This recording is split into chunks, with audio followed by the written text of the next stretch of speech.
नमस्कार। शुगर हमारी दुश्मन नहीं है। हमारी मूवमेंट के लिए, शक्ति के लिए शरीर को निरंतर शक्कर की जरूरत है। हमारा दिमाग जो है उसके अंदर जो अगणित अनकाउंटेबल न्यूरॉन्स है, ये जो सब ज्ञान तंतु है, उसको निरंतर हर एक पल शुगर चाहिए। बिना शुगर हम सोच भी नहीं सकते और हम कोमा में चले जा सकते हैं। अगर शुगर डाउन हो गई तो शुगर से डरे मत। हमारे लीवर के अंदर 100 से लेकर 200 ग्राम तक शुगर संग्रहित रहती है और हमारे जो मसल्स है उसके अंदर 350 से 500 ग्राम तक वजन के अनुसार शुगर संग्रहित रहती है। और हमारे खून के अंदर 1 चम्मच यानी कि 5 ग्राम शक्कर घूमती रहती है, जिससे हमारा ये सब काम चलता है। जैसे ही कम होती है तो अपने आप मसल से, लीवर से यह शुगर हमारे काम के लिए आ जाती है। तो फिर से कह रहा हूं कि बिना शुगर जीवित रहना मुश्किल है। जब शुगर बढ़ जाती है तो क्या होता है? रोटी में शुगर है, जिसे हम शक्कर बोलते हैं, वह शुगर ही है। हम चावल खाते हैं तो शुगर ही है। हम दूध पीते हैं तो शुगर ही है। जब हम कोई भी खाना हमारे घर के अंदर बाहर रख देते हैं, जो खाना बचा है, तो 1-2 दिन में वह खाना सड़ने लगता है और उसको खाने के लिए जंतु आ जाते हैं। उसी प्रकार हमें दूध हजम नहीं होता है, तो शरीर के अंदर जो दूध हजम नहीं हुआ वो सड़ने का काम शुरू कर देता है। लैक्टो इंटॉलरेंस है, दूध हजम नहीं होता है, तो उसके अंदर से जब वो सड़ना शुरू करता है तो उसे खाने के लिए जंतु आते हैं। रोटी खाते हैं, रोटी के अंदर भी शक्कर है। रोटी हजम नहीं हुई तो उसको खाने के लिए जो सड़ी हुई रोटी है, जो बड़ी आंत में पड़ी रहती है, दूध बड़ी आंत में पड़ा रहता है, उसको खाने के लिए निरंतर जंतु आते हैं। या तो ऐसी सड़ी हुई चीज शरीर में घूमने लगती है, तब भी उसको खाने के लिए जंतु आते हैं। तब जाके शरीर के अंदर नुकसान होना शुरू होता है। बरोबर समझ ले, हमारे शरीर के बाहर किचन में या कहीं भी जो खाना पड़ा है, फ्रीज में भी, वो खाना जब खराब होना शुरू करता है तब उसे खाने के लिए जंतु आते हैं, क्योंकि वह जंतु खराब खाने पर पनपते हैं।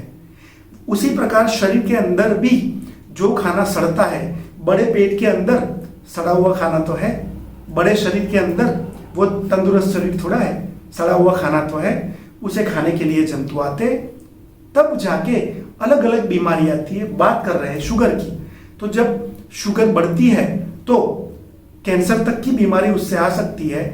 रक्त, मांस, मेद, अस्थि, मज्जा और शुक्र, इसके ऊपर तो हमारा जीवन है। जब आहार एक रस होता है, खून के अंदर मिक्स होता है, तब जाके अच्छा रक्त बनता है, फिर मांस बनती है, फिर मेद बनता है। जब खाना हजम नहीं होता है तो जो मेद है उसमें तो शुगर है ना, उसमें कोलेस्ट्रॉल भी है। तो शुक्र तक अगर जाए तो शुक्र हमारी जीवन शक्ति, वाइटल पावर भी है, और शुक्र मतलब जातीय शक्ति भी है। डायबिटीज के जो मरीज है उनकी जातीय शक्ति भी कम होती है ना, तो यह चेन टूटती है। शुगर बढ़ती है, चलने का शुरू करेंगे, शुगर कम होगी। और शुगर बढ़ती कैसे है? केवल खान पान से ना, शुगर बढ़ती है तनाव से। और तनाव को कंट्रोल में रखने की जो स्विच है, that is called insular cortex, वो इधर है। तो जब इंसुलर कॉर्टेक्स ठीक से काम करता है तो यही स्विच के अंदर पास में है इंसुला। इंसुला का काम है इंसुलिन को कंट्रोल करना। इंसुलिन पैदा इधर होता है, कंट्रोल इंसुलर कॉर्टेक्स में से होता है। तनाव कम करे, चलने से तनाव भी कम होता है, शुगर भी जलती है। और जब ध्यान करते हैं, मेडिटेशन करते हैं, तब भी इंसुलर कॉर्टेक्स अपने आप हमारे अंदर की जो अवयव है, पैनक्रियाज, उसको भी लेवल में रखता है। और जब मेडिटेशन करते हैं तो बाकी की बीमारियां भी कंट्रोल में रहती है।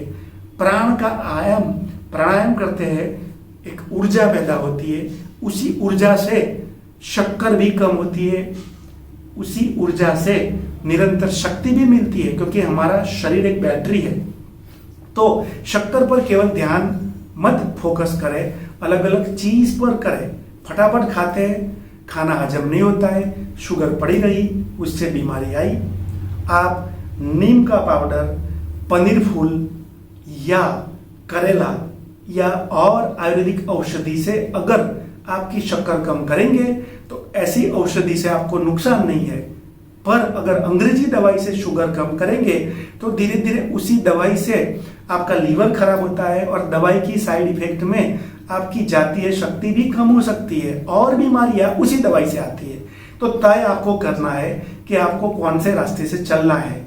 अगर आप वनस्पति के रास्ते पर आते हैं, साथ में व्यायाम करना ही पड़ेगा, अपनी आदतें बदलनी ही पड़ेगी, और अंग्रेजी दवाई पर जाते हैं तो खा पी के इस भाषा में मस्त रहेंगे। मेरा काम आपको अवगत कराना है कि आपके पास इतने रास्ते हैं, चलने का काम आपका है। स्वस्थ रहे, मस्त रहे।